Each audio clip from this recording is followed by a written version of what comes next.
Assalamualaikum warahmatullahi wabarakatuh. Om Swastiastu, Namo Buddhaya, salam kebajikan, salam kesehatan untuk kita semua.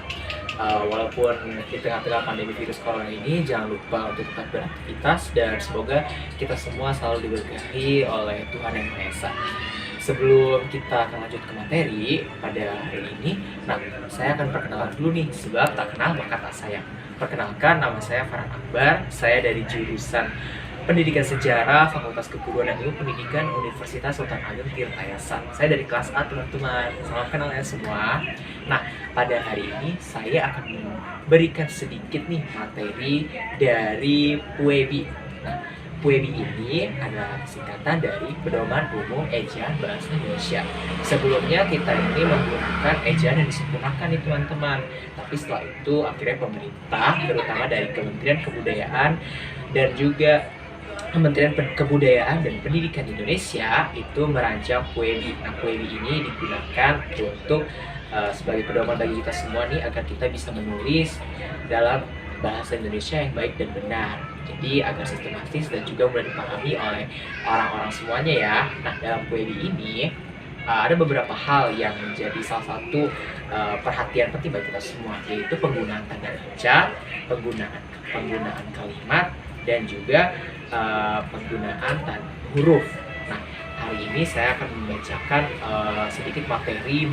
Hari ini saya akan menjelaskan sedikit materi mengenai penggunaan huruf miring. Nah, huruf-huruf dalam PUEBI itu banyak teman-teman. Ada huruf vokal, huruf konsonan, ada huruf tebal. Nah, saya akan menjelaskan mengenai huruf miring. Nah, huruf miring ini biasanya digunakan untuk memberikan suatu tanda yang jelas bagi majalah atau koran berita.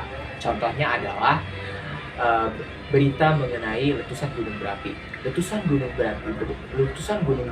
Gunung berapi Bromo itu telah disiarkan oleh berita harian detik.com.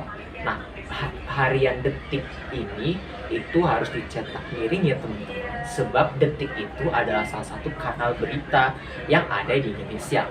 Salah satu contohnya lagi adalah berita mengenai golok yang dimasukkan ke dalam Guinness World of Record itu disiarkan dalam Tempo Indonesia.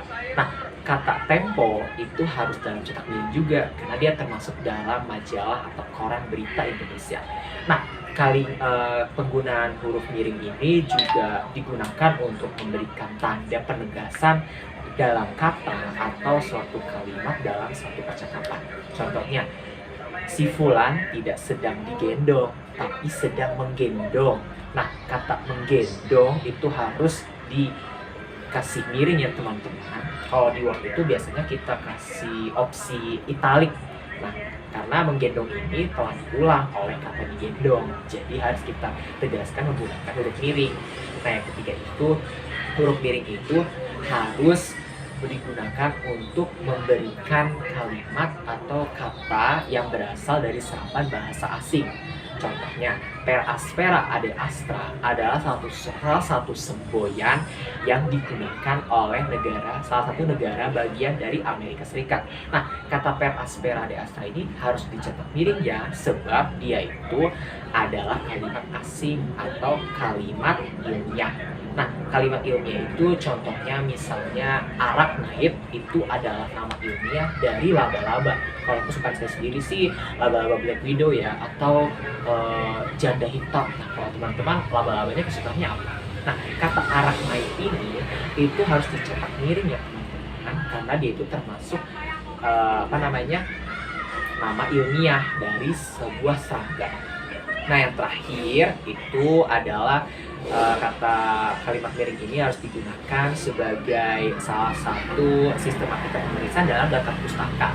Biasanya rujukan pustaka atau penulisan buku. Misalnya, Farhan Akbar telah membaca buku The Birth of Tragedy karya Nietzsche. Nah, The Birth of Tragedy ini harus dicetak miring ya teman-teman, sebab dia adalah judul buku. Atau misalnya, saya telah membaca buku Bumi Manusia karya Pramudia Anantatur. Bumi Manusia ini sama Pramudia Anantathur ini harus dicetak miring ya teman-teman. Sebab kita sering melihat bahwa penggunaan daftar pustaka yang baik itu digunakan dengan penggunaan huruf miring yang baik juga.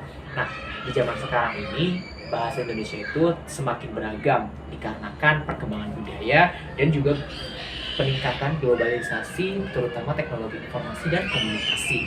Nah, cukup sekian tuh materi dari saya. Semoga teman-teman semua bisa memahami, dan mohon maaf jika ada kesalahan ataupun kekurangan. Sebab kekurangan dari saya dan kesempurnaan hanya dari Allah Subhanahu wa taala. Wassalamualaikum warahmatullahi wabarakatuh. Dadah.